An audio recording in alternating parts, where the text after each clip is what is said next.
Hello friends, welcome to my channel. आज का practice set एक थाट एक विचार के साथ शुरू करते हैं। आप हमेशा एक छात्र हैं, एक गुरु कभी नहीं। आपको आगे बढ़ते रहना चाहिए हमेशा। कहने का मतलब यह है कि आप हमेशा एक छात्र की भांति सीखते रहें, क्योंकि सीखने की ललक और इच्छा ही आपके जीवन में बदलाव ला सकती है। इसलिए एक छात्र की तरह हमेशा कुछ ना कुछ सीखते रहें।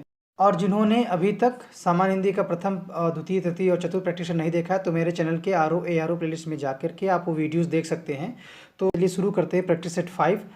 क्वेश्चन 1 क्या कह रहा है? कह रहा है कि चिरंतन का सही विलोम शब्द है। ठीक है, चिरंतन का सही विलोम है।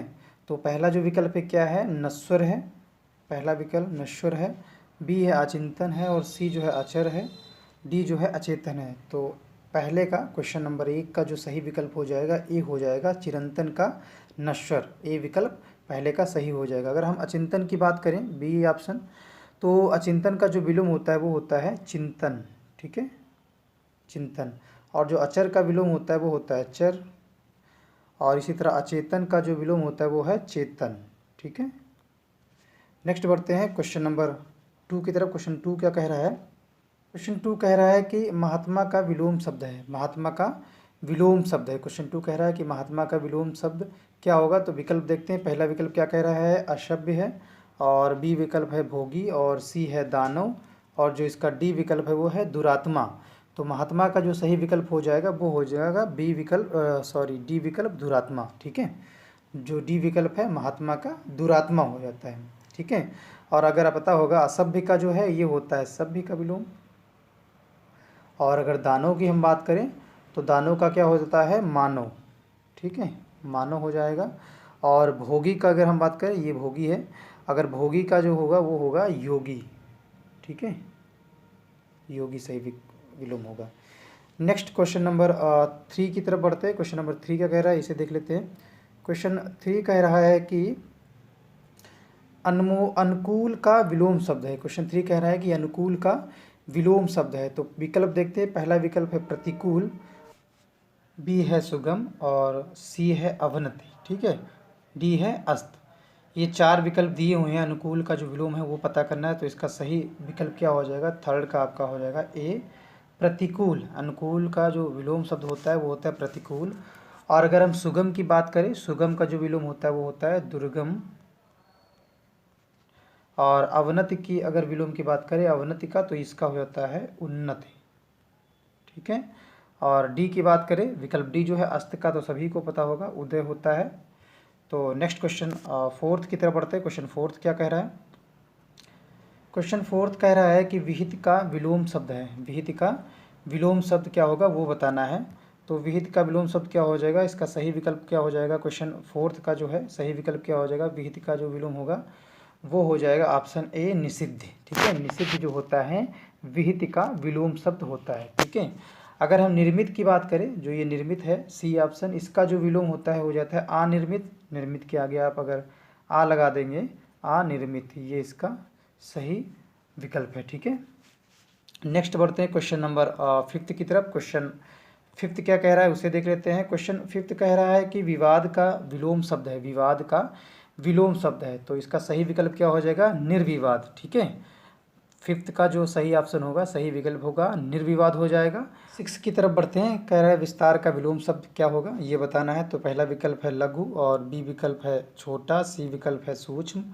डी विकल्प है संक्षेप। तो सही विकल्प हो जाएगा डी, संक्षेप। विस्तार का जो विलोम होता है क्या होता है? संक्षेप। बाकी अगर ऑप्शन ए की बात करेंगे, ए है, बी है और सी है। ए में लघु दिया है, बी में छोटा दिया है और सी में सूक्ष्म दिया है। ये सभी जो है संक्षेप के जो हैं क्या हैं? संक्षेप के समानार्थी हैं। संक्षेप के समानार्थी है। लघु है, छोटा है और सूक्ष्म है, ये तीनों ही संक्षेप के समानार्थी हैं। ठीक है, तो नेक्स्ट क्वेश्चन की तरफ बढ़ते हैं। नेक्स्ट क्वेश्चन क्या कह रहा है उसे देखते हैं। नेक्स्ट क्वेश्चन कह रहा है कि 7वां क्वेश्चन, विस्तृत का विलोम शब्द है। विस्तृत का विलोम शब्द है वो बताना है। तो विस्तृत का सही विकल्प क्या हो जाएगा? 7th का जो सही विकल्प हो जाएगा वो हो जाएगा बी, विस्तृत। और फिर इसका सही विकल्प होगा संक्षिप्त। ठीक है, क्लियर है गाइस? नेक्स्ट क्वेश्चन की तरफ बढ़ते हैं। क्वेश्चन नंबर 8 क्या कह रहा है? क्वेश्चन नंबर 8 कह रहा है उद्यम शब्द का विलोम है। उद्यम शब्द है, उसका विलोम क्या होगा? तो विकल्प देखते हैं। पहला है प्रवीण।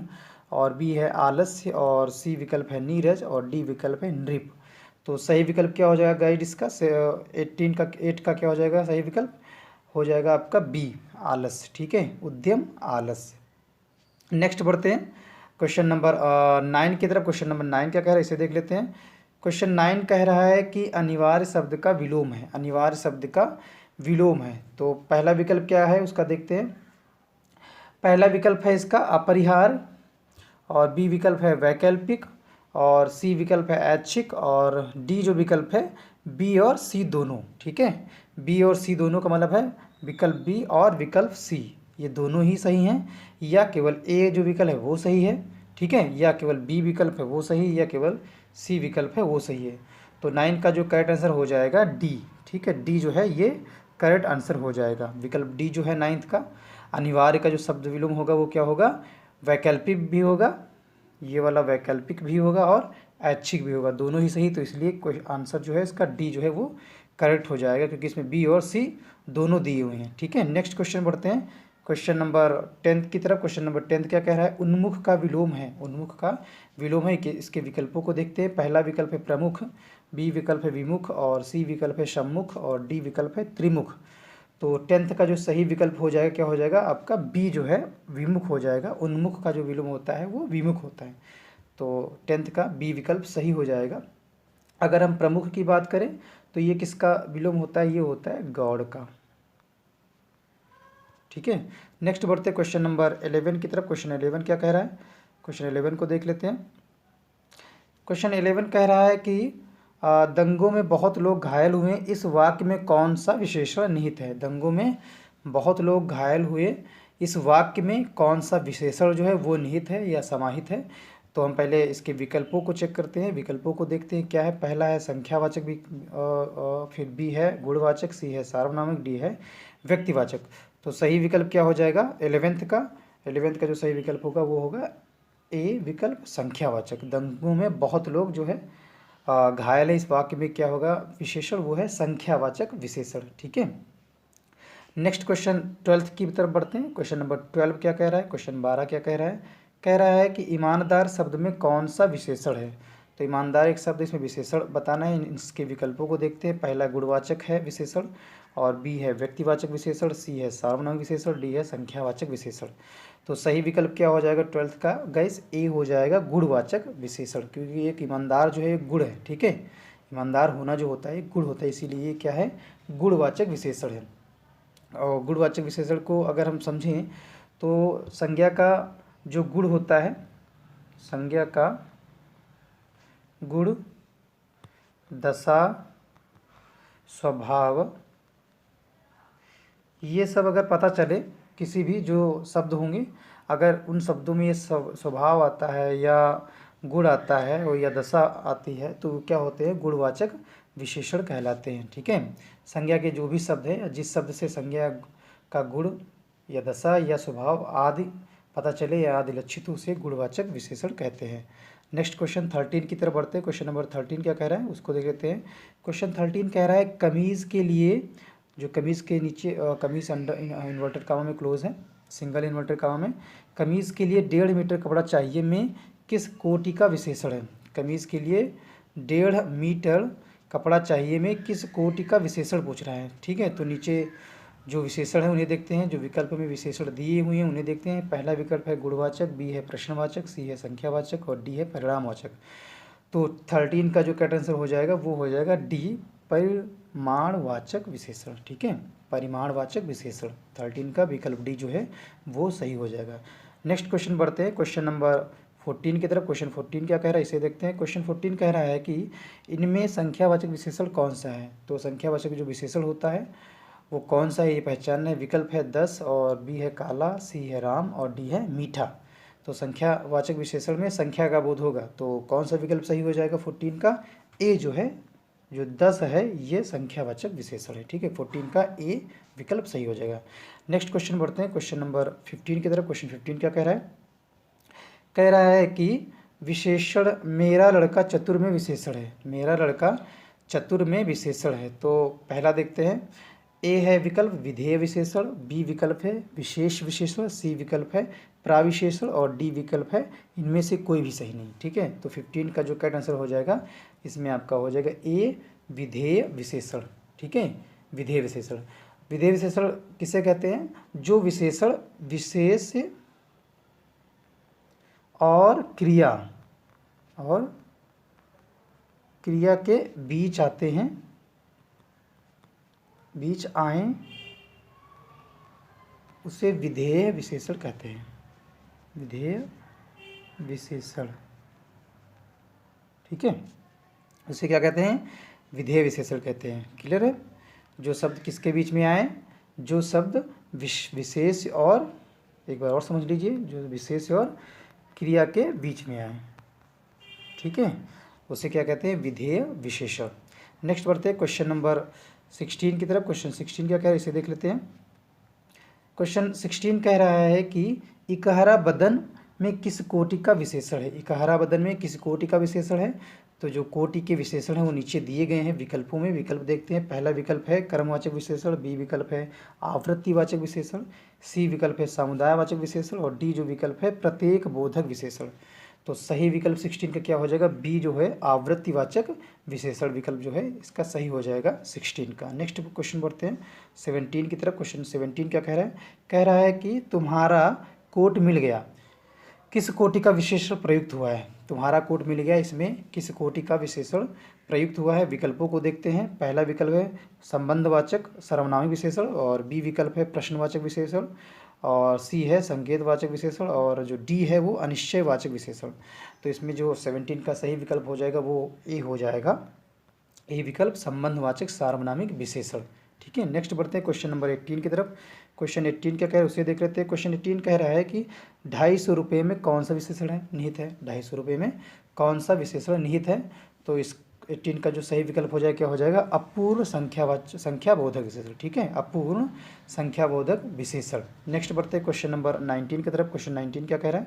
क्वेश्चन 19 कह रहा है कि विशेष के पहले लगने वाले विशेषण काला, सफ़ेद, अच्छी को कौन सा विशेषण कहते हैं? विशेष के पहले लगने वाले विशेषण काला, सफ़ेद, अच्छी को कौन सा विशेषण कहते हैं? ठीक है, तो 19 का करेक्ट आंसर क्या हो जाएगा? बी विशेष विशेषण कहते हैं। ठीक है, कौन सा विकल्प सही होगा 19 का? बी विकल्प सही हो जाएगा। नेक्स्ट बढ़ते हैं क्वेश्चन नंबर 20 की तरफ। क्वेश्चन 20 क्या कह रहा है इसको देख लेते हैं। क्वेश्चन 20 कह रहा है कि विशेषणों की विशेषता बताने वाले को कहते हैं। विशेषणों की जो विशेषता बताते हैं उन्हें क्या कहेंगे?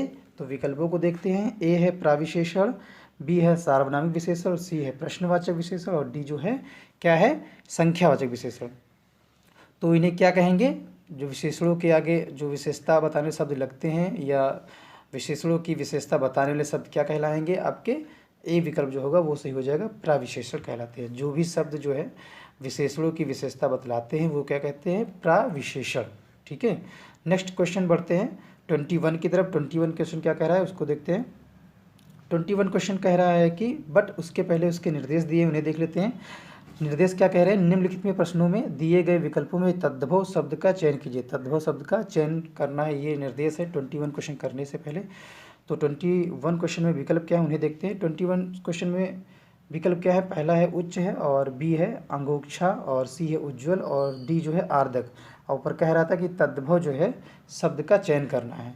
तो 21 में जो है विकल्प दिए उनमें कौन सा तद्भव शब्द है? वो है विकल्प बी अंगोच्छा। ठीक है, अंगोच्छा जो है वो तद्भव शब्द है। ठीक है, वो तद्भव शब्द को ही छाटना था, तो बी करेक्ट हो जाएगा आंसर इसका, अंगोच्छा। 22 में क्या कह रहा है? 22 में विकल्प क्या दिए हैं? पहला विकल्प है अष्ट और बी विकल्प है अदरक और सी विकल्प है अड़ी और डी विकल्प जो है अमृत। ठीक है, तो इसमें कौन सा तद्भव होगा 22 का? बी जो विकल्प है अदरक जो है ये तद्भव होगा। ठीक, तद्भव शब्द है। क्लियर है गाइस? तद्भव है। ये किसका होता है ये पता है? ये होता है आद्रक का, आद्रक का। और जो अष्ट है ये किसका होता है? ये होता है आठ का। ठीक है, और जो ये अड़ी है ये किसका होता है? ये है अनि। और जो ये बचा हुआ है आपका अमृत, ये किसका है? ये है आपका अमीय का। ये सभी क्या है? तत्सम है। ठीक है, तो विकल्प जो बी है, विकल्प जो आपका बी है अदरक, ये सही हो जाएगा। नेक्स्ट क्वेश्चन 23 क्या कह रहा है इसे देखते हैं। 23 कह रहा है कि 23 में जो विकल्प है उन्हें देखते हैं। आमचूर है विकल्प और बी विकल्प है अमूल्य और सी विकल्प है उत्तिष्ठ और डी विकल्प है वो अंगुली। ठीक है, तो इसमें तो 23 में जो तद्भव है वो बताना है। तो 23 का करेक्ट आंसर क्या हो जाएगा, ए जो है वो सही विकल्प हो जाएगा, अमचूर। ठीक है, जो अमचूर होता है वो आम्रचूर्ण का होता है। ठीक है, किसका, आम्रचूर्ण का। क्लियर है। अगर हम उत्तिष्ठ की बात करें, उत्तिष्ठ का मतलब होता है उठने का, उठने का। ठीक है, उत्तिष्ठ का क्या होता है, उठने का। और अंगुली जो होता है, अंगुली, अंगुली किसका होता है, उंगली का, उंगली का। क्लियर है। नेक्स्ट बढ़ते हैं 24 क्या कह रहा है, आगे देखते हैं। 24 कह रहा है कि जो इसमें विकल्प है 24 में क्या है, अग्नि है, और बी विकल्प है आढ़्यत्व, और सी विकल्प है अलग, और जो डी विकल्प है वो है आलस्य। तो 24 का जो सही विकल्प क्या हो जाएगा, सी जो विकल्प है ये अलग है, ये तद्भव शब्द है। ठीक है, यही पूछ रहा था क्यों, ये किसका है, ये है आलगन का, आलगन का। ठीक है, आलगन का होता है। और जो अग्नि होता है ये किसका है, आग का, तत्सम है ये। और जो अगर देखते हैं ये जो आढ़त्व है, आढ़त्व ये किसका है, आढ़त का, किसका है, आढ़त, आढ़त का। ठीक है, तत्सम है। और जो आलस्य किसका है, ये होता है आलस का, तत्सम। ठीक है, तो नेक्स्ट क्वेश्चन 25 की तरफ बढ़ते हैं। 25 क्वेश्चन क्या कह रहा है इसे देखते हैं। 25 क्वेश्चन करने से पहले उसके कुछ निर्देश इन्हें देखते हैं। कह रहा है कि निम्नलिखित प्रश्नों में दिए गए विकल्पों में तत्सम शब्द का चयन कीजिए। तत्सम जो शब्द है उसका चयन करना है। तो जो नीचे विकल्प दिए हैं 25 में, उसमें जितने भी तत्सम हैं वो बताना है, जो क्वेश्चंस नीचे हैं 20 से लेके 29 तक। ठीक है, 25 से लेके 26 और 27, 28 और 29 तक, इन सभी क्वेश्चन में तत्सम जो शब्द है, जो सभी क्वेश्चन के जो विकल्प हैं इनमें जो तत्सम शब्द है वो बताना है। तो पहला 25 क्वेश्चन देखते हैं। जो 25 का जो पहला विकल्प है उसे देखते हैं, क्या दिया है विकल्प 25 में, क्या दिया है विकल्प 25 में। पहला है स्थल, और बी है लरिका, और सी है थन, और डी है जो है थंब। ठीक है, तो 25 का करेक्ट आंसर क्या हो जाएगा, ए जो है आपका सही हो जाएगा, ये जो है तत्सम शब्द है। ठीक है, क्लियर है गाइस। ये किसका तत्सम शब्द है, जो स्थल होता है किसका तत्सम शब्द है, थल का होता है। ठीक है, और लरिका सुने होंगे आपको, लड़िका का तद्भव है, लड़का। ठीक है, और जो आपका दिया है थन, थन जो होता है वो स्तन का तत्सम है। और इसमें पूछ रहा था क्या, तत्सम पूछ रहा था, तो करेक्ट आंसर क्या हो जाएगा, तत्सम कौन है इसमें, स्थल है। ठीक है, 25 का स्थल। 26 की तरफ बढ़ते हैं। 26 क्वेश्चन क्या कह रहा है, क्या है इसके विकल्प 26 में। 26 में पहला विकल्प है पंक्ति, और बी विकल्प है परख, और सी विकल्प है पढ़, और डी विकल्प है पड़ोसी। तो 26 का जो सही विकल्प हो जाएगा क्या हो जाएगा गाइज, 26 का सही विकल्प हो जाएगा विकल्प ए पंक्ति। ठीक है, विकल्प ए जो है पंक्ति का तत्सम रूप है। तो पंक्ति किसका है, पांत का होता है, पांत का होता है पंक्ति तत्सम। ठीक है, अगर हम परख की बात करें तो परख किसका होता है, ये बाकी जो विकल्प इसमें शेष जो विकल्प हैं पंक्ति को छोड़ के जितने भी शेष हैं वो सभी क्या है, तद्भव है। परख है, पड़ोसी है, और पढ़, ये सभी तद्भव हैं। तो जो परख होता है किसका होता है, परीक्षा का होता है। परख किसका होता है, परीक्षा का होता है। और पढ़ जो होता है, पढ़ की अगर हम बात करें, पढ़ होता है पठ का। ये सभी तत्सम है, ये सभी तद्भव है, तत्सम नहीं है। ठीक है, और जो पड़ोसी होता है, पड़ोसी किसका होता है, प्रतिवेशी, ये होता है प्रतिवेशी। ये सभी तद्भव रूप हैं। ठीक है, जितने भी हैं पंक्ति को छोड़ के जितने भी हैं, परख है आपका, और पड़ोसी है, और ये पढ़ है, ये सभी क्या है, तद्भव रूप हैं। ठीक है, नेक्स्ट बढ़ते हैं 27 की तरफ। 27 में क्या है विकल्प, उन्हें देखते हैं। तो 27 में पहला विकल्प है द्वितीय, और बी विकल्प है दूध, और सी विकल्प है दी, और डी विकल्प है दाई। तो 27 का सही विकल्प क्या हो जाएगा आपका, द्वितीय, सही विकल्प होगा द्वितीय। ये तत्सम शब्द है। ठीक है, और किसका होता है तत्सम शब्द, ये तत्सम रूप ये होता है दूज का। किसका होता है, दूज का। बाकी जो भी हैं इसमें जितने भी हैं द्वितीय के बाद दूध जो है, और दी है, और दाई, ये सभी किसके हैं, ये सभी जो हैं तत्भव रूप हैं। ठीक है, दूध है आपका, दी हो गया, दाई हो गया, ये सभी क्या हैं, ये हैं आपके तद्भव। 28वें विकल्प हैं, 28वें विकल्प है पत्ता, और बी विकल्प है परपटी, और सी विकल्प है पन्ना, और डी विकल्प है पछतावा। ठीक है, 28 में क्या विकल्प है? पत्ता, परपटी, पन्ना और पछतावा। इनमें तत्सम जो शब्द है वो छाटना है। तो सही विकल्प क्या हो जाएगा? परपटी। ठीक है, सही विकल्प क्या हो जाएगा? परपटी। परपटी जो होता है वो पपड़ी का होता है, तत्सम। ठीक है, बाकी जितने भी शेष विकल्प हैं इसमें, पत्ता हो गया, पन्ना हो गया और पछतावा, ये सभी क्या हैं?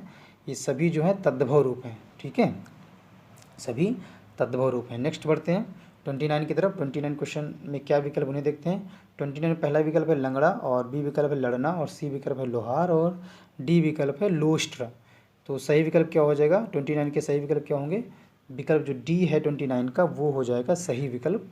तत्सम रूप है लोस्ट्र। किसका तत्सम रूप है लोस्ट्र का? लोढ़ा का। ठीक है, लोढ़ा का तत्सम रूप है।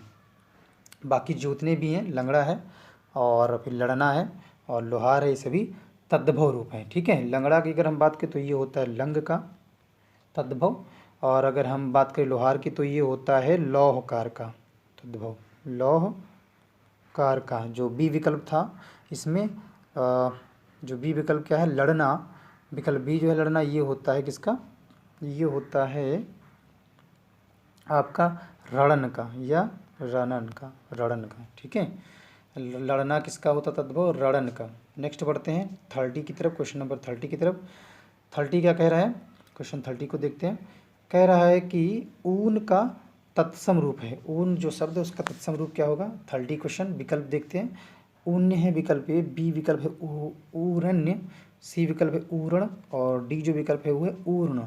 तो सही विकल्प 30 का क्या हो जाएगा? डी विकल्प जो होगा वो हो जाएगा ऊर्ण। ये है तत्सम रूप। ठीक है, किसका होता है ये? ऊर्ण जो है ये होता है ऊन का, ऊन का। ठीक है, 31 क्वेश्चन की तरफ बढ़ते हैं। 31 क्वेश्चन क्या कह रहे हैं इसे देख लेते हैं। कह रहा है कि बिना पढ़ा हुआ अंश वाक्यांश के लिए एक शब्द होगा। बिना पढ़ा हुआ जो अंश होता है ये एक वाक्यांश है, बिना पढ़ा हुआ अंश, इसके लिए एक शब्द क्या होगा? वो विकल्प में है। सही विकल्प जो है वो पहचानना है। तो पहला विकल्प है अपठित, बी विकल्प है अपभ्रंश, सी विकल्प है मौलिक, और जो डी विकल्प है वो है अपठनीय। तो सही विकल्प क्या हो जाएगा 39 का गाइज? ए जो विकल्प है वो है सही हो जाएगा। बिना पढ़ा हुआ जो वाक्यांश है ये, इसका जो सही विकल्प क्या होगा? अपठित। ठीक है, बिना पढ़ा हुआ अंश अपठित। नेक्स्ट बढ़ते हैं क्वेश्चन नंबर 32 की तरफ। क्वेश्चन 32 क्या कह रहा है इसे देखते, कह रहा है जिसका मन व ध्यान दूसरी तरफ हो। जिसका मन और ध्यान दूसरी तरफ हो, ये जो वाक्यांश के लिए जो सही शब्द होगा क्या होगा? तो विकल्प ए क्या है? मनन, और बी है बेध्यान, सी विकल्प है मनवा, और जो डी विकल्प है अन्य मनस्क। तो विकल्प 32 का जो 32 के विकल्प इनमें सही विकल्प क्या हो जाएगा? जिसका मन व ध्यान दूसरी तरफ हो उसे क्या कहेंगे? तो विकल्प जो डी होगा वो सही हो जाएगा, अन्य मनस्क। ठीक है, अन्य मनस्क जो है ये 32 का सही विकल्प होगा। 33 की तरफ बढ़ते। 33 क्वेश्चन क्या कह रहा है? कह रहा है कि जिसका जन्म पहले हुआ हो, इसके लिए जो ये वाक्यांश है इसके लिए जो शब्द सही है, जो सही प्रयुक्त शब्द होगा क्या होगा? तो विकल्पों को देखते हैं। पहला विकल्प है अनुज, और बी विकल्प है द्विज, और सी विकल्प है अग्रज, और जो डी विकल्प है वो है सर्वज्ञ। तो सही विकल्प 33 का क्या हो जाएगा? सी जो होगा अग्रज, जिसका जन्म पहले हुआ हो, जिसका जन्म पहले हुआ हो। जैसे जो आपका बड़ा भाई होता है बोलते नहीं अग्रज, तो बड़ा भाई कैसे हुआ? क्योंकि वो आपसे पहले जन्म हुआ उसका आपसे। ठीक है, या पहले आपसे पैदा हुआ, इसीलिए उसको अग्रज बोलते हैं। अपने बड़े भाई को भी बोलते हैं अग्रज, और जिसका जन्म पहले हुआ उसे भी बोलते हैं अग्रज। ये वाक्यांश है, इसके लिए सही शब्द अग्रज होगा। 33 का सी जो विकल्प है वो सही हो जाएगा। नेक्स्ट क्वेश्चन 34 की तरफ बढ़ते हैं। 34 क्वेश्चन क्या कह रहा है? कह रहा है जिसकी मति झट सोचने वाली हो, जिसकी जो मति है झट सोचने वाली हो के लिए एक शब्द होगा। तो पहला विकल्प है कुशाग्र बुद्धि, और बी विकल्प है प्रत्युत्पन्न मति, और जो सी विकल्प है द्रुतगामी, और जो डी विकल्प है दूरदर्शी। तो 34 का जो करेक्ट आंसर हो जाएगा क्या होगा? विकल्प बी प्रत्युत्पन्न मति। ठीक है, प्रत्युत्पन्न मति होगा, जिसकी मति झट सोचने वाली हो। ठीक है, विकल्प बी 34 का सही होगा। नेक्स्ट बढ़ते हैं 35 की तरफ। 35 क्वेश्चन क्या कह रहे हैं उसे देखते हैं। कह रहा है कि जिसका ज्ञान इंद्रियों द्वारा ना हो, जिसका ज्ञान इंद्रियों द्वारा ना हो, वाक्यांश के लिए एक शब्द होगा। तो ए विकल्प क्या कह रहा है? अनूतन, विकल्प बी कह रहा है अवर्णीय, और विकल्प सी कह रहा है अगोचर, डी कह रहा है अनियमित। तो 35 का सही विकल्प क्या हो जाएगा? सी जो विकल्प है अगोचर, जिसका ज्ञान इंद्रियों द्वारा ना हो उसे अगोचर कहेंगे। या इस वाक्यांश के लिए जो अगोचर शब्द है वो सही विकल्प होगा, 35 का सी विकल्प। नेक्स्ट बढ़ते हैं 36 की तरफ। 36 क्वेश्चन क्या कह रहा है? कह रहा है कि तीक्ष्ण बुद्धि वाला, तीक्ष्ण बुद्धि वाले के लिए एक शब्द होगा। तो ए विकल्प है प्रतिभाशाली, बी विकल्प है कुशाग्र बुद्धि, सी विकल्प है प्रत्युत्पन्न मति और डी विकल्प है बुद्धिमान। तो 36 का विकल्प क्या हो जाएगा? विकल्प जो बी होगा, तीक्ष्ण बुद्धि वाला या तीक्ष्ण बुद्धि वाले, कुशाग्र बुद्धि। ठीक है। इसी तरह 37 क्वेश्चन देखते हैं। 37 क्वेश्चन क्या कह रहा है? कह रहा है कि किए गए उपकार को ना मानने वाला व्याकरण से क्या है? किए गए उपकार का ना मानने वाला व्याकरण से क्या है? ठीक है। तो विकल्पों को देखते हैं। विकल्प क्या कह रहा है 37 का? कृतज्ञ है पहला विकल्प, कृतज्ञ है बी विकल्प और सी है अपकृत और डी विकल्प है उपकृत। तो 37 का सही विकल्प क्या हो जाएगा? कृतज्ञ। ठीक है। कृतज्ञ जो है, जो किए गए उपकार को नहीं मानता उसे कृतज्ञ कहते हैं। और जबकि किए गए जो उपकार को जो मानता है, इसका जो अगर अपोजिट देखें तो उसे क्या कहते हैं? कृतज्ञ कहते हैं। विकल्प बी सही होता है, लेकिन यहाँ पे दिया गया है किए गए उपकार को ना मानने वाला, तो इस दृष्टि से कृतज्ञ जो है वो सही विकल्प होगा 37 का। 38 की तरफ बढ़ते हैं। 38 क्वेश्चन क्या कह रहा है? कह रहा है कि युद्ध की इच्छा रखने वाला कहलाता है। युद्ध की जो इच्छा रखता है उसे क्या कहलाते हैं? तो विकल्पों को देखें। पहला विकल्प युत्सु है, बी विकल्प लड़ाकू है, सी है युद्धेक्षु और डी है ये सभी। तो 38 का विकल्प क्या होगा? ए जो विकल्प होगा युत्सु जो है युद्ध की इच्छा रखने वाले के लिए सही शब्द होगा युत्सु। 38 का ए विकल्प सही हो जाएगा। 39 की तरफ बढ़ते हैं। क्वेश्चन नंबर 39 कह रहा है कि निष्प्रह का अर्थ है, निष्प्रह का अर्थ है विकल्प ए जो स्पर्श रहित हो, जो इच्छा रहित हो, जो प्रेम रहित हो, जो प्रेरणावान हो। 39 का जो सही विकल्प हो जाएगा बी जो इच्छा रहित हो उसे क्या कहेंगे? निष्प्रह। ठीक है। 40 की तरफ बढ़ते हैं। क्वेश्चन नंबर 14 क्या कह रहा है? 40 क्या कह रहा है? नॉट 14। 14 कह रहा है कि जो एक स्थान पर टिक कर नहीं रहता हो वाक्य के लिए एक शब्द कौन सा है? ठीक है। वाक्य के लिए एक शब्द कौन सा है? तो विकल्पों को देखते हैं। पहला है अस्थिर और बी है अडिग और सी है यायावर और डी जो है गतिशील। जो एक स्थान पर टिक कर ना रहता हो उसे क्या कहेंगे? 40 का सी जो विकल्प होगा यायावर। ठीक है। घुमक्कड़, इसको यायावर को क्या बोलते हैं? घुमक्कड़ भी बोलते हैं, घुमक्कड़। तो विकल्प 40 का सी जो होगा विकल्प वो यायावर, जो एक स्थान पर टिक कर ना रहता हो उसके लिए सही शब्द होगा, सही विकल्प होगा। 40 का सी विकल्प सही हो जाएगा। 41 की तरफ बढ़ते हैं। 41 के विकल्प क्या इन्हें देखते हैं। 41 का क्वेश्चन क्या कह रहा है? कह रहा है इनमें कौन सा वाक्य शुद्ध है? तो शुद्ध वाक्य पहचानना है 41 में। विकल्पों को देखते हैं। पहला विकल्प है सीता ने यह कहा और बी विकल्प है सीता ने यह कही और सी विकल्प है सीता यह कही और डी विकल्प है सीता यह कहा। तो 41 का सही विकल्प क्या हो जाएगा? ए सीता ने यह कहा। बाकी शेष जो विकल्प हैं वो सभी गलत हैं, अशुद्ध हैं। ठीक है। नेक्स्ट बढ़ते हैं 42 की तरफ। 42 क्वेश्चन क्या कह रहा है? कौन सा वाक्य सही नहीं है? 4 वाक्य दिए हैं, 4 विकल्प दिए हैं, इसमें जो सही वाक्य नहीं उसे पहचानना है। विकल्पों को देखते हैं। पहला विकल्प दिया है बैल और बकरी घास चरती हैं, बैल और बकरी घास चरते हैं बी। सी है बैल और बकरी घास चरता है और डी विकल्प है बैल और बकरी घास चरती हैं। तो ऊपर कह रहा है कि जो वाक्य सही उसे पहचानना है। तो सही वाक्य कौन सा होगा? 42 में सही वाक्य हो जाएगा बी जो है विकल्प बैल और बकरी घास चरते हैं। ये होगा 42 का करेक्ट आंसर। नेक्स्ट बढ़ते हैं 43 की तरफ। 43 क्वेश्चन क्या कह रहा है? कह रहा है कि इनमें से कौन सा वाक्य शुद्ध है? इनमें से कौन सा जो वाक्य वो शुद्ध है? तो पहला विकल्प कौन सा क्या कह रहा है? पहला विकल्प है इसमें राम ने पेट भर मिठाई खाई। विकल्प बी राम ने पेट भर मिठाई खाई और विकल्प सी राम ने भरपेट मिठाई खाई। विकल्प डी जो है इनमें से कोई नहीं। तो 43 का जो करेक्ट आंसर क्या हो जाएगा? सी जो होगा राम ने भरपेट मिठाई खाई, ये इसके लिए 43 के लिए सही विकल्प होगा। आंसर सी करेक्ट हो जाएगा। नेक्स्ट बढ़ते हैं 44 की तरफ। 44 क्वेश्चन क्या कह रहा है? 44 क्वेश्चन कह रहा है कि निम्न में से कौन सा वाक्य जो है शुद्ध है? तो नीचे विकल्प दिए हैं वाक्य के रूप में, तो उनमें जो सही शब्द है, जो सही वाक्य है वो पहचानना है, सही विकल्प है वो पहचानना है। पहला विकल्प कह रहा है कि मैं आपकी सौजन्यता पर मुग्ध हूँ। पहला विकल्प क्या कह रहा है? मैं आपकी सौजन्यता से मुग्ध हूँ। विकल्प बी कह रहा है मैं आपके सौजन्य पर मुग्ध हूँ और सी विकल्प कह रहा है मैं आपकी सुजन्य पर मुग्ध हूँ। ठीक है। डी विकल्प कह रहा है इनमें से तीनों वाक्य अशुद्ध हैं। ठीक है। पहला, बी और सी या तो तीनों अशुद्ध हैं या तो इनमें से चारों में से कोई एक सही है। ठीक है। तो 44 का विकल्प क्या हो जाएगा? विकल्प जो बी है आपका 44 का, ये मैं आपके सौजन्य पर मुग्ध हूँ, ये जो है शुद्ध वाक्य होगा। ठीक है। वर्तनी की दृष्टि से देखें तो ये शुद्ध वाक्य होगा। नेक्स्ट बढ़ते हैं 45 की तरफ। क्वेश्चन 45 क्वेश्चन 45 क्या कह रहा है उसे देखते हैं। कह रहा है कि शुद्ध वाक्य है, 45 कह रहा है कि शुद्ध वाक्य है। विकल्पों को देखते हैं। पहला विकल्प है दरअसल मैं वह उससे प्रेम करता है। और बी विकल्प है डाकू के पैर में हथकड़ियाँ हैं। सी विकल्प है यह ऐतिहासिक घटना है। और डी है आपका भवदीय। तो शुद्ध वाक्य कौन है 45 में? जो विकल्प सी है, यह ऐतिहासिक घटना है। ठीक है, यह ऐतिहासिक घटना है। यह विकल्प जो है शुद्ध वाक्य की दृष्टि से सही है।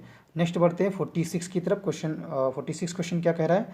कह रहा है कि इनमें से वर्तनी की दृष्टि से शुद्ध शब्द है। वर्तनी की दृष्टि से आपको शुद्ध शब्द पहचानना है। तो पहला है शब्द उज्ज्वल, बी है उज्ज्वल, और सी है उज्ज्वल, डी है उज्ज्वल। तो सही विकल्प वर्तनी की दृष्टि से कौन सा सही होगा? 46 का बी जो विकल्प है उज्ज्वल, ये सही हो जाएगा। वर्तनी की दृष्टि से ये शुद्ध शब्द होगा। नेक्स्ट बढ़ते हैं 47 की तरफ। 47 क्वेश्चन क्या कह रहा है? कह रहा है कि परमात्मा ही समग्र ब्रह्मांड का रचयिता है। चुनिए, क्या चुनना है? जो आपका सही शब्द होगा उसे चुनना है। तो जो रचयिता के नीचे जो अंडरलाइन है, कैसे लिखा जाएगा सही भाषा में, सही वर्तनी में? तो विकल्पों को देखते हैं। पहला विकल्प क्या है? रचयिता है, बी है रचयिता, और सी है राचयिता, और डी है रचयिता। ठीक है, तो सही विकल्प क्या हो जाएगा 47 का? ए जो है इस तरह से रचयिता लिखा जाएगा, ना कि इस तरह से, ये गलत है। ठीक है, नेक्स्ट बढ़ते हैं 48 क्वेश्चन की तरफ। 48 क्वेश्चन में जो विकल्प है उन्हें देखते हैं। क्वेश्चन पढ़ते हैं। निम्नलिखित में से शुद्ध शब्द है, शुद्ध जो शब्द है वो बताना है। विकल्पों में पहला है कुमुदनी, और बी है कुमुदनी, और सी है कुमुदनी, और डी है कुमुदनी। ठीक है, तो सही विकल्प क्या होगा? बोलने में आपको सभी सेम लग रहे होंगे, लेकिन जो शुद्ध शब्द है वो पहचानना है। तो सही पहले आप इसको देखेंगे कौन सा सही लिखा है ढंग से, और उसके बाद ही आप इसमें ऑप्शन लगाएंगे। ठीक है, तो सही विकल्प क्या होगा 48 का? आपका हो जाएगा विकल्प भी कुमुदनी। ठीक है, कुमुदनी, कु में छोटे ऊ की मात्रा और माँ में भी छोटे ऊ की मात्रा, ये सही शब्द है, शुद्ध शब्द है। नेक्स्ट 49 की तरफ बढ़ते हैं। 49 में क्या क्वेश्चन है? किस शब्द की वर्तनी शुद्ध है? इसमें भी वर्तनी की दृष्टि से जो शुद्ध शब्द वो पहचान है। तो पहला है आधीन, बी है व्यावहारिक, सी है मिष्ठान्न, और डी है अत्यधिक। तो वर्तनी की दृष्टि से कौन सा सही शब्द होगा? जो डी है अत्यधिक, ये वर्तनी की दृष्टि से सही शब्द होगा। ठीक है, 49 का विकल्प डी सही हो जाएगा। 50 की तरफ बढ़ते हैं। 50 क्वेश्चन क्या कह रहा है? कह रहा है शुद्ध वर्तनी वाले शब्द का चयन कीजिए। जिसकी वर्तनी शुद्ध है उसे चयन करना है। तो पहला है अंत्याक्षरी, बी है पूजनीय, और सी है तदुपरांत, और डी है कवित्री। तो सही विकल्प क्या हो जाएगा 50 का? आपका ए जो है अंत्याक्षरी जो है ये सही विकल्प हो जाएगा। विकल्प ए 50 का सही हो जाएगा। नेक्स्ट 51 की तरफ बढ़ते हैं। क्वेश्चन 51 क्या कह रहा है? कह रहा है कि निम्नलिखित में शिव का पर्यायवाची शब्द बताना है। शिव का जो पर्यायवाची शब्द है उसे बताना है। तो पहला विकल्प क्या है? शिवालय है, और बी है रुद्र, सी है रुद्राक्ष, और डी है हरि। तो 51 का जो करेक्ट आंसर क्या हो जाएगा आपका? बी जो है रुद्र। शिव का जो पर्यायवाची रुद्र हो जाएगा 51 का। ठीक है, और जो ये शिवालय है, रुद्राक्ष और जो हरि है, ये इसके पर्यायवाची नहीं होंगे। क्लियर? अगर शिव के, अगर हम अन्य पर्यायवाची देखें, शिव के जो अन्य पर्यायवाची हैं रुद्र को छोड़ के, तो शंभु हो गया, शंभु नॉट शंभु, फिर है त्रिपुरारी, त्रिपुरारी, और महादेव, फिर है देवाधिदेव, कैलाशपति,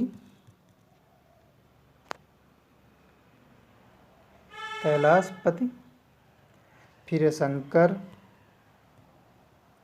और इसी तरह ये सभी 51 में जो शिव है शब्द इसके पर्यायवाची हैं। ठीक है, कौन कौन से हैं? शंकर है, त्रिपुराधिरारी है या त्रिपुरारी है, शंभु है, महादेव है, कैलाशपति है। ठीक है, ये सभी किसके पर्यायवाची हैं? शिव के हैं। और जो विकल्प में था रुद्र भी है। ठीक है, तो 51 का बी विकल्प करेक्ट हो जाएगा। नेक्स्ट बढ़ते हैं 52 की, क्वेश्चन 52 की तरफ। इनमें से एक लहर का पर्यायवाची शब्द नहीं है। जो लहर है उसका पर्यायवाची शब्द नहीं है, बाकी हैं। तो ये जो लहर का पर्यायवाची नहीं उसे पहचानना है। विकल्पों को देखते हैं। विकल्प में है वीच, फिर है बी दुकुल, और सी विकल्प है तरंग, और डी है हिलोर। तो सही विकल्प 52 का क्या हो जाएगा? बी जो विकल्प है ये नहीं है, बाकी लहर के सभी पर्यायवाची हैं। वीच भी है, तरंग भी है, हिलोर भी है, सभी लहर के पर्यायवाची हैं। ठीक है, लेकिन जो दुकूल है ये लहर का पर्यायवाची नहीं है। नेक्स्ट बढ़ते हैं 53 की तरफ। क्वेश्चन 53 क्या कह रहा है? क्वेश्चन 53 कह रहा है कि इनमें से एक शब्द देवता का पर्यायवाची है। जो विकल्प दिए हैं नीचे, अलकेश, विबुध, अनीक और ज्योतिष, इनमें एक देवता का पर्यायवाची है, वो बताना है। तो 53 का करेक्ट आंसर हो जाएगा विबुध। ठीक है, विबुध जो है वो देवता का पर्यायवाची होगा। क्लियर है गाइस, विबुध जो है वो देवता का पर्यायवाची होगा। बाकी जो है अलकेश, अनीक और ज्योतिष के देवता के पर्याय या पर्यायवाची नहीं है। ठीक है, नेक्स्ट बढ़ते हैं 54 की तरफ। 54 क्वेश्चन क्या कह रहा है? 54 कह रहा है कि 54 क्वेश्चन कह रहा है कि बगीचा का पर्यायवाची शब्द है। जो बगीचा है उसके जो पर्यायवाची शब्द है वो पहचानना है नीचे विकल्पों में। तो पहला विकल्प निर्जन, बी विकल्प व्यजन और सी विकल्प आराम और डी जो विकल्प है कल्पशाल। तो सही विकल्प बगीचा का जो पर्यायवाची होगा, विकल्प सही क्या हो जाएगा 54 का? सी जो विकल्प है वो है आराम। बगीचा का पर्यायवाची शब्द क्या होगा? आराम। ठीक है, और अगर हम का बात करें इसमें व्यजन और निर्जन, व्यजन और कल्पशाल। ठीक है, निर्जन और व्यजन और कल्पशाल ये क्या है? ये सभी बगीचा से इनका कोई आशय नहीं है। ठीक है, ये सभी जो हैं इनका बगीचा से कोई भी आशय नहीं है। नेक्स्ट बढ़ते हैं 55 की तरफ। क्वेश्चन 55 क्या कह रहा है? 55 कह रहा है कि इनमें से तुरंग जो शब्द है का पर्यायवाची है। तुरंग जो है उसका पर्यायवाची क्या होगा वो बताना है। तो विकल्पों को देखते हैं। विकल्प में पहला है वाज और बी है अम्बुधर, सी है विजन और डी है किंकर। तो तुरंग शब्द का जो पर्यायवाची है वो बताना है। तो 55 का जो करेक्ट आंसर हो जाएगा वो होगा ए वाज। ठीक है, वाज जो है तुरंग शब्द का जो है पर्यायवाची है। ठीक है, अगर हम वाजी की जो और देखें, वाजी की जो और पर्यायवाची देखें क्या होते हैं वाजी में या तुरंग के और पर्यायवाची क्या होंगे? घोटक हो जाएगा, घोटक, घोड़ा, ये तुरंग के पर्यायवाची हैं। घोड़ा, सैंधव, हय, रविपुत्र, घोड़े को रविपुत्र भी बोलते हैं, और अरबा और तुरंग जो ऑप्शन में था भी, तुरंग तो ऑप्शन में भी है तुरंग, और फिर एक अश्व भी बोलते हैं, अश्व, घोड़ा। ठीक है, कितने पर्यायवाची होंगे?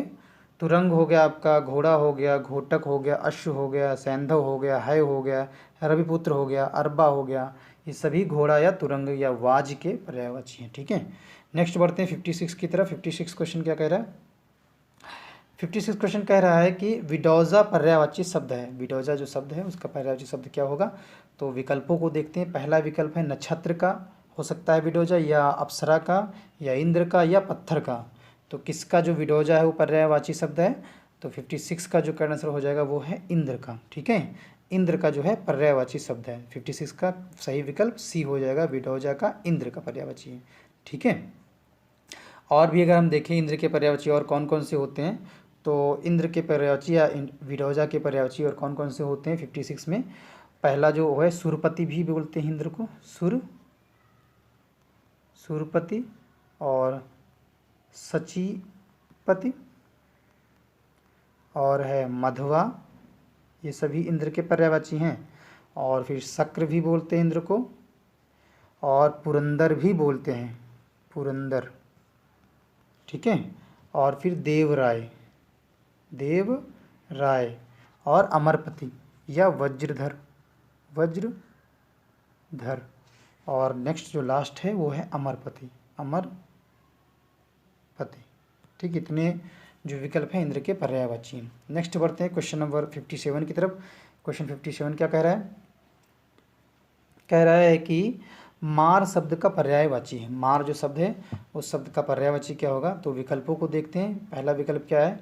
पहला विकल्प है जादू का, और बी विकल्प है स्वर्ण का, सी विकल्प है आपका अधम का, डी विकल्प है अनंग का। तो जो मार है इसका पर्यायवाची है, इनमें पहचानना है विकल्पों में। तो सही विकल्प 57 का क्या हो जाएगा? डी जो है विकल्प अनंग का। अनंग का जो पर्यायवाची है मार होता है, या मार का पर्यायवाची अनंग होता है। ठीक है, अगर हम अनंग के अन्य पर्यायवाची देखते हैं तो इसके हैं मनंत, क्या क्या है मार के? मनंत, मनमथ ना कि मनंत। ठीक है, मनमथ, फिर है मदन, फिर है रतिपति, ठीक, क्या है? रतिपति, अनंग, मयन, ठीक है, कुसुम सर,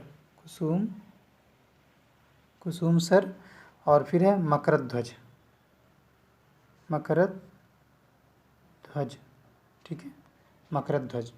और मीन केतु भी होता है, मीन केतु भी होता है, मीन केतु। अगर इनमें से कोई आता है तो आप मार के पर्यायवाची लगा दीजिए, ठीक है। लिख लीजिए इनको किसी नोट में आप, ताकि आपको ध्यान रहे 57 का जो मार के पर्यायवाची हैं। नेक्स्ट बढ़ते हैं 58 की तरफ। क्वेश्चन 58 क्या कह रहा है? 58 कह रहा है कि इनमें से एक रसा का पर्यायवाची शब्द नहीं है। रसा का जो पर्यायवाची शब्द नहीं है वो बताना है। तो विकल्पों को देखते हैं। रत्न गर्भा पहला विकल्प है, और बी विकल्प है अचला, सी विकल्प है धरित्री, और डी जो विकल्प है तमिस्त्रा। तो सही विकल्प 58 का क्या हो जाएगा? विकल्प डी, तमिस्त्रा, ठीक है। रसा का जो पर्यायवाची शब्द नहीं है वो है तमिस्त्रा, ठीक है गाइस। नेक्स्ट बढ़ते हैं 59 क्वेश्चन की तरफ। 59 क्वेश्चन क्या कह रहा है कि मृगेंद्र का पर्यायवाची शब्द है, मृगेंद्र का पर्यायवाची शब्द है। तो विकल्प देखते हैं। पहला है कुरुंग, और फिर है केशरी, भुजंग, सी, और डी तुरंग। तो 59 का करेक्ट आंसर क्या हो जाएगा? बी जो है वो पर्यायवाची शब्द है मृगेंद्र का, ठीक है। मृगेंद्र का पर्यायवाची शब्द जो है बी जो ऑप्शन है इसका वो सही हो जाएगा, केशरी है, ठीक है। 59 का बी, केशरी। नेक्स्ट है, अगर अन्य इसके देखें मृगेंद्र के पर्यायवाची शब्द तो होगा मृगारी, मृगराज, और व्याघ्र, और पुंडरीक भी बोलते हैं, पुंडरीक, ठीक है। ये सभी किसके हैं? मृगेंद्र के पर्यायवाची हैं। नेक्स्ट 60 की तरफ बढ़ते हैं। क्वेश्चन 60 क्या कह रहा है? 60 क्वेश्चन कह रहा है कि षष्ठ पद का पर्यायवाची शब्द है। कह रहा है षष्ठ पद का जो है पर्यायवाची शब्द क्या होगा ये बताना है। तो पहला विकल्प क्या है? पहला है तितली, और डी है भ्रमर, और सी है मकड़ी, और डी जो विकल्प है वो है केकड़ा, ठीक है। तो सही विकल्प क्या हो जाएगा इसमें? 60 का जो सही विकल्प हो जाएगा वो हो जाएगा बी विकल्प, जो है भ्रमर जो है षष्ठ पद का पर्यायवाची शब्द है, ठीक है। भ्रमर जो है षष्ठ पद का पर्यायवाची है। अगर इसके हम अन्य पर्यायवाची देखें 60 विकल्प के, और क्वेश्चन 60 के अगर हम अन्य पर्यायवाची देखें षष्ठ पद के, तो अन्य पर्यायवाची क्या होंगे? भौरा हो जाएगा, भ्रमर, भौरा, अली, और द्विरेफ, और फिर मधुप। ये सभी षष्ठ पद या भ्रमर के पर्यायवाची होंगे, ठीक है। प्रश्न 60 के साथ ये सामान्य हिंदी प्रैक्टिस सेट 5 समाप्त होता है। फ्यूचर में आने वाले जितने भी सामान्य हिंदी से संबंधित एग्जाम होंगे, जैसे यूपी पीसीएस हो गया, आरओ एआरओ, यूपी लेखपाल, यूपीएसआई होगा, आदि सभी में इन प्रैक्टिस सेटों का चैनल पे यदि आप पहली बार विजिट कर रहे हैं और हमारी वीडियो को पहली बार देख रहे हैं और अभी तक आपने चैनल को सब्सक्राइब नहीं किया है तो चैनल को सब्सक्राइब कर लें और बेल आइकन को दबाना ना भूलें, ताकि हमारे चैनल द्वारा बनाई गई वीडियो आप तक सबसे पहले और आसानी से पहुँच सके। Thank you so much guys.